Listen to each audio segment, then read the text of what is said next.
Between censuring Secretary of State Brad Raffensperger and the mixed reaction Governor Kemp received, Georgia Republicans are making waves at their annual convention at Jekyll Island this weekend. A round of boos drowning out a smattering of applause when Governor Kemp took the stage. This went on for at least 30 seconds.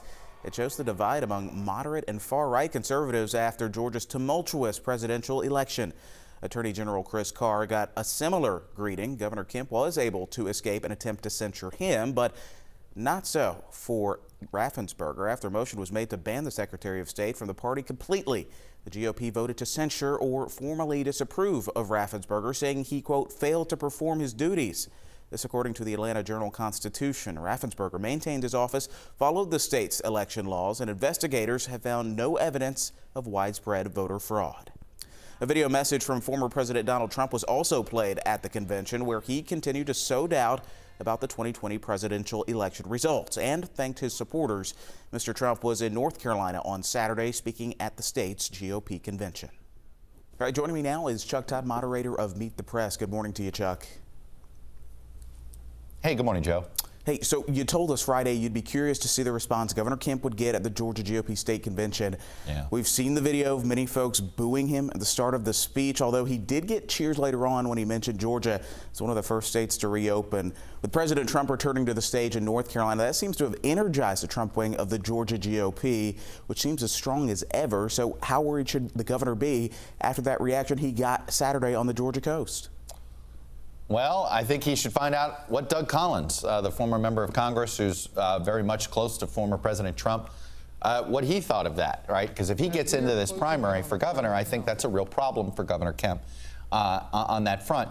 Look, we have seen this right now. The Trump wing of the party is very powerful within the state party organizations, whether in Texas, Georgia, North Carolina, Arizona. In many ways, the Trumpists have taken over these state parties, even in places where there are very popular Republican governors, like the state of Arizona, like I just was referencing. So, you know, I do think you don't want to overrate the strength of Trump based on boos at a state convention, because the state convention is made up of, I think, more and more the rank and file is a much more Trumpist wing that isn't representative of the rest of the Republican Party. But it does I think it does encourage potential primary challengers.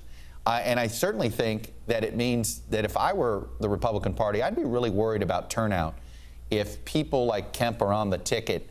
Because let's say he survives a primary challenge, which I think he would. Does that mean base turnout wouldn't be very enthusiastic for Kemp? That's another way of looking at it. And if Republican turnout isn't good, we just saw a special election in New Mexico where Republican turnout tanked. And the Republicans out there blamed it on this idea that Republicans don't believe that the election results are going to matter. That's an unintended consequence of the former president's delusional attacks on the 2020 election.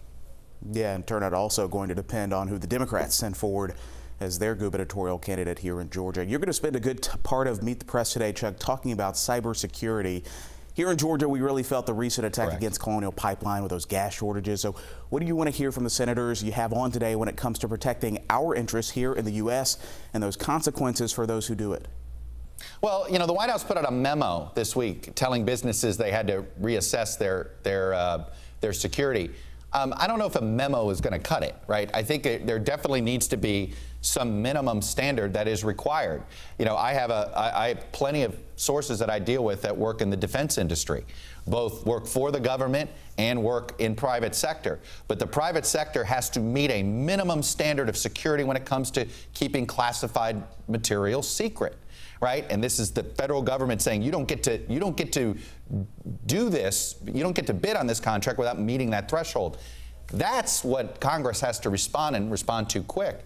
That's number one. The second thing is there a more effective way to hold Russia accountable? Because I'm going to show for the audience today, we have attempted to hold Putin accountable for this for 8 years now, and it hasn't changed his behavior.